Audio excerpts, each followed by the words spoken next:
அப்புறம் நபி சொல்றாங்க 7 விஷயத்துக்கு முன்னால அமலை சீக்கிரம் செஞ்சுக்குங்க, தயாராகிக்கிங்க. 7 விஷயம் என்ன? மறக்க வைக்கும் வறுமை. வறுமையை பத்தி என்ன சொல்றாங்க? மறக்க வைக்கிற வறுமை. ஃபக்ரன் முன்சியன்கிறாங்க. வறுமை வந்துட்டா மனுஷனுக்கு வேற எந்த சிந்தனையும் இருக்காது. ஏன்னா வயிற்று பொழப்பு தான், சாப்பாடு சாப்பாடு, மனைவி மக்கள் பசியில கஷ்டப்படுறாங்க. மறக்க வைக்கும் வறுமைன்னு சொன்னாங்க. இந்த கொரோனாவில் எத்தனை குடும்பங்கள் இந்த மறக்க வைக்கும் வறுமை என்கிற நிலைக்கு தள்ளப்பட்டாங்கிற செய்திகளை நீங்க படிச்சு பாருங்க. நம்ம நல்லா இருக்கிறோம் அல்ஹம்துலில்லாஹ். ஆனா எத்தனை குடும்பங்கள் சாப்பாட்டுக்கு வழி இல்லாம, நல்லா இருந்த குடும்பங்கள் ரேஷன் அரிசி வாங்கி சாப்பிட நிலைக்கு தள்ளப்பட்டாங்க. இந்த வறுமை வர்றதுக்கு முன்னால அமல்கள் செஞ்சுக்குங்க. 2வதா சொன்னாங்க எல்லை மீற செய்யும் செல்வம். ரொம்ப செல்வம் வந்தாலும் எல்லை மீற செய்யும், அதுக்கு முன்னால அமல் செஞ்சுக்குங்க. செல்வம் எல்லை மீற செய்யறதுனா என்ன? செல்வம் ஆணவத்தை கொடுக்குது, செல்வம் தற்பெருமையை கொடுக்குது, செல்வம் அல்லாஹ்வை மறக்க வைக்குது. இந்த செல்வம் தானே நமக்கு மார்க்கத்தை உலமாக்கள் சொல்லக்கூடாது என்கிற தடுக்கிற நிலைக்கும் செல்வம் தான் கொண்டு போகுது. இந்த செல்வ நிலை, நான் எப்படி நானும் இருப்பேன், நான் எப்படி நானும் கல்யாணம் பண்ணுவேன், யார் என்ன கேட்கறது? அல்லாஹ் பார்த்தா உலமாக்கள் சொல்லி கேட்கல, கொரோனா சொல்லி கேட்டுத்தான் ஆகணும்னு வச்சுக்கலாம். உலமாக்கள் சொல்லி கேட்க மாட்டோம்னோம், அதெல்லாம் எங்களுக்குலாம் நாங்கள்லாம் கேட்க மாட்டோம், வேலையை பாருங்க. இப்போ கொரோனா சொல்லி எல்லாம் கேட்க வச்சுதான் நன்மை ஏவி தீமையை தடுக்கிற வேலையை உலமாக்கள் செஞ்சதை விட கொரோனா சிறப்பாக செஞ்சு முடிச்சிருச்சு. நன்மை ஏவி தீமையை தடுக்கிற வேலை இல்லையா, அது செஞ்சு முடிச்சிருச்சு. மதுக்கடைகளை நல்லவர்கள் சொன்ன போது மூடாத அரசுகள் அதே மதுக்கடையை கொரோனா சொன்ன போது மூட வேண்டியதாகிடுச்சு. கிறிஸ்துமஸ் பண்டிகையை ஒட்டி தான் உலகத்தில் அந்த டிசம்பர் 25ஆம் தேதி தான், நேற்று இரவு இன்றைக்கும் தான் உலகத்தில் மது விற்பனை என்றைக்கும் இல்லாத அளவுக்கு மது பானங்களுடைய ஆட்டம். இந்த வருஷம் கொரோனா அதை நிறுத்திருச்சு. உலகத்தில் விபச்சாரம் அதிகமாக நடக்கிறது கிறிஸ்துமஸ் பண்டிகையின் போதும் புத்தாண்டு கொண்டாட்டத்தின் போதும். கொரோனா அதை நிறுத்தி பிடிச்சி எல்லா நன்மைகள் தீமைகள் ஏவக்கூடிய அத்தனை விஷயத்தையும் மனுஷன் மறந்தான். இந்த கண்ணுக்கு தெரியாத ஒரு சின்ன நுண்கிருமி, இந்த ஒன்றை வச்சுக்கிட்டு அல்லாஹ் என்னென்ன வேலை பண்ணுறான் பாருங்க. நாம இன்னும் திருந்த மாட்டிருக்கிறோம், இன்னும் எதங்க பேசக்கூடாது அதை சொல்லக்கூடாதுன்னு சொல்லிட்டு இருக்கிறோம். எல்லாம் இன்னும் பயங்கரமான வைரஸுங்கிறான், 70 மடங்கு அதிகமான பரவலுங்கிறான். என்ன காரணம் தெரியுமா? நாம அந்த சின்ன வைரஸை கண்டே பயந்து தௌபா செய்யல, எல்லாம் அடுத்து கொண்டு வர்றான். அடுத்து இன்னும் எவ்வளவு பயங்கரமா இருக்குமோ தெரியாது. சொன்னாங்க எல்லை மீற செய்யும் வறுமை, எல்லை மீற செய்யும் செல்வம், அதற்கு முன்னால அமல் செய்யுங்க. 3வது சொன்னாங்க சீரழிக்கும் நோய்.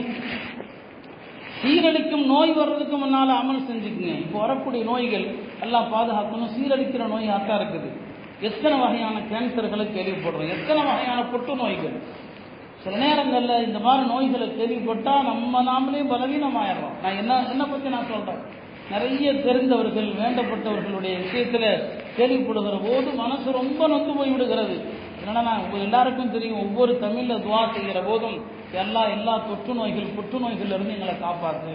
துவா செய்யறது நம்ம கடமை, அதை ஏற்றுக்கொள்வது ரப்புடைய கையில் இருக்குது. நம்ம துவா செய்யணும். அதில் உமர் சொல்லுவாங்க, உங்க பொறுப்பு துவா செய்வது, ஏற்றுக்கொள்ளப்படுவதை பற்றி கவலைப்படாதீங்க, அது அல்லாட்ட விட்டுருங்க. நம்ம கேட்டதுக்கு அல்லாஹ் நன்மையை தருவான். அப்போ சீரழிக்கிற நோய்ங்கிற வார்த்தையை அல்லாஹுடைய தூதர் பயன்படுத்துறாங்க. இக்காலத்து நோய்கள் எல்லாம் சீரழிக்கிற நோய் தான். இந்த நோய் வர்றதுக்கு முன்னால அமல்களை முந்தி செய்யுங்கன்னு சொன்னாங்க. 4வது சொன்னாங்க தடுமாற செய்யும் தள்ளாமை. தள்ளாமைன்னு தடுமாற செய்கிற தள்ளாமை. முதுமையில மோசமான முதுமை என்ன? எந்த வேலையும் தான் செய்ய முடியாத முதுமை. அந்த முதுமையிலிருந்து பெருமானார் ஸல்லல்லாஹு அலைஹி வஸல்லம் அவர்கள் பாதுகாப்பு தேடுவாங்க. முதுமை எது வரைக்கும் போகலாம்னா, நம்ம வேலையை நாம செய்யற வரைக்கும் முதுமை வரலாம். அதுக்கு மேல படுக்கையாகி பிறர் தயவில் வாழுகிற முதுமை இருக்குது, அதை விட்டும் பாதுகாப்பு தேடுவாங்க. அஊது பிக மின் அர்தலில் உமர்.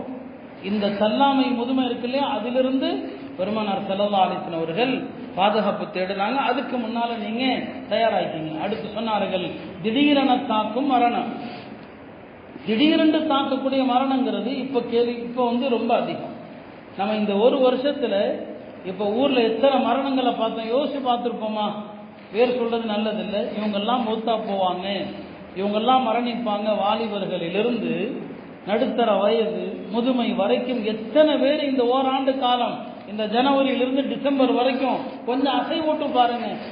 எல்லாம் திடீர் மரணங்கள், திடீரென தாக்கும் மரணம். இப்போ வார்த்தையை பெருமானார் ஸல்லல்லாஹு அலைஹி வஸல்லம் அவர்கள் எவ்வளவு நுணுக்கமான அழகான வார்த்தையை சொல்றாங்க. இந்த மரணங்கள் வருவதற்கு முன்னால் உங்களை நீங்க தயார்படுத்திக் கொள்ளுங்கள் என்று பெருமானார் ஸல்லல்லாஹு அலைஹி வஸல்லம் சொன்னாங்க.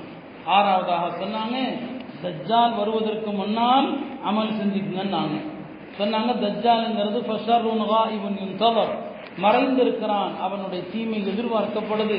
மறைந்திருக்கிறான், வந்துட்டான் தஜ்ஜால். தஜ்ஜால் இனி பிறக்க போறவன் அல்ல, உலகத்துல வந்துட்டான். பெருமானார் ஸல்லல்லாஹு அலைஹி வஸல்லம் காலத்திலேயே தஜ்ஜால ஒரு தீவுல சில சஹாபா பெருமக்கள் பார்த்தாங்க. ஹதீஸ், நீண்ட ஹதீஸ், முஸ்லிம்ல கிதாப்ல வருது. ஒரு தீவுல தஜ்ஜால் கட்டப்பட்டிருக்கிறான். அந்த தஜ்ஜாலை பார்த்த சஹாபி தமீமுத் தாரி அவர் சொன்னார் பெருமானார் ஸல்லல்லாஹு அலைஹி வஸல்லம் இடத்துல, நாங்க ஒரு கடல்ல கடுமையான புயல்ல எங்களுடைய கப்பல் ஒரு தீவுல ஒதுங்குச்சு. அந்த தீவுல ஒரு மனுஷனை பார்த்தா, அதிசய மனுஷனை அங்க பார்த்த காட்சியை சொன்னாங்க.